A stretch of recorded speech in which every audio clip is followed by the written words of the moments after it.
بسم اللہ الرحمن الرحیم۔ زاد طالبین کا دوسرا باب ہے جملہ اسمیہ، سبق نمبر 37 میں خوش آمدید۔ آج کے سبق میں ہم پڑھیں گے کہ حقیقی مسلمان کون ہے۔ قال رسول اللہ صلی اللہ علیہ وسلم المسلم من سلم المسلمون من لسانہ و یدہ۔ نبی کریم صلی اللہ علیہ وسلم نے ارشاد فرمایا حقیقی مسلمان وہ شخص ہے کہ دیگر مسلمان اس کی زبان اور اس کے ہاتھ سے محفوظ رہیں۔ باقی اس میں الفاظ کو اتنے خاص نہیں ہے۔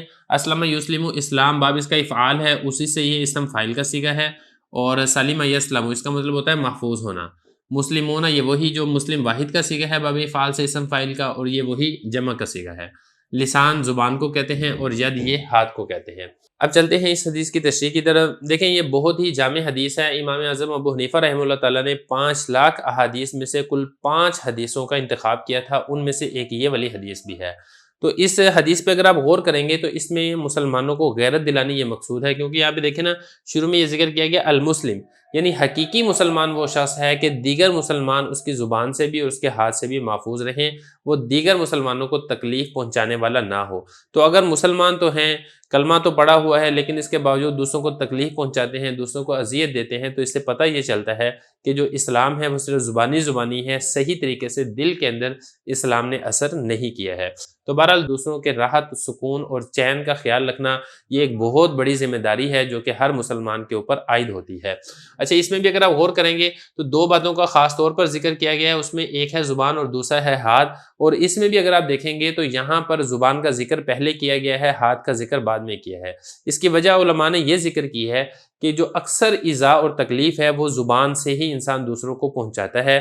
جیسا کہ ایک بڑا مشہور عربی کا شعر بھی ہے جس کا خلاصہ اور ترجمہ یہ ہے کہ جو تلواروں کے زخم ہیں وہ تو مندمل ہو جاتے ہیں، وہ ٹھیک ہو جاتے ہیں، جو انسان زبان سے دوسروں کو زخم لگاتا ہے وہ زخم مندمل نہیں ہوتے ہیں۔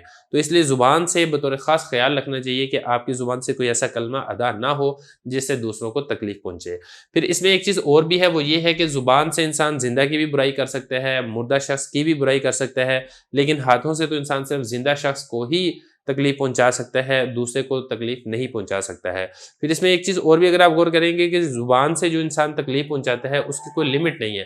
آپ کے سامنے بندہ موجود ہے یا آپ سے 1000 کلومیٹر سائڈ پر بندہ موجود ہے، آپ ہر ایک کی برائی کر سکتے ہیں، اس کو تکلیف پہنچا سکتے ہیں، لیکن جو ہاتھ ہے، ہاتھ کا تو ایک مخصوص حد ہوتی ہے جس سے آپ دوسروں کو تکلیف پہنچا سکتے ہیں۔ تو خلاصہ یہ ہے کہ آپ کے کسی قول سے، کسی فعل سے، کسی طرز عمل سے کوئی ایسا کام نہ ہو جس سے دوسروں کو تکلیف اور ایذا پہنچے۔ اب چلتے ہیں اس حدیث کی ترکیب کی طرف۔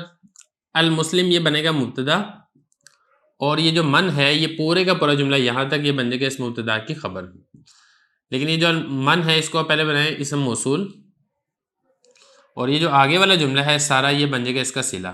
کیسے؟ سلیمہ یہ فعل ہے اور مسلمون یہ بنے گا اس کے لیے فاعل۔ من حرف جر ہے، لسان مضاف ہی ضمیر مضاف الیہ، مضاف مضاف الیہ سے مل کر یہ بن جائے گا معطوف علیہ۔ با حرف عطف، ید مضاف ہی ضمیر مضاف الیہ، مضاف مضاف الیہ سے مل کر یہ بن جائے گا معطوف۔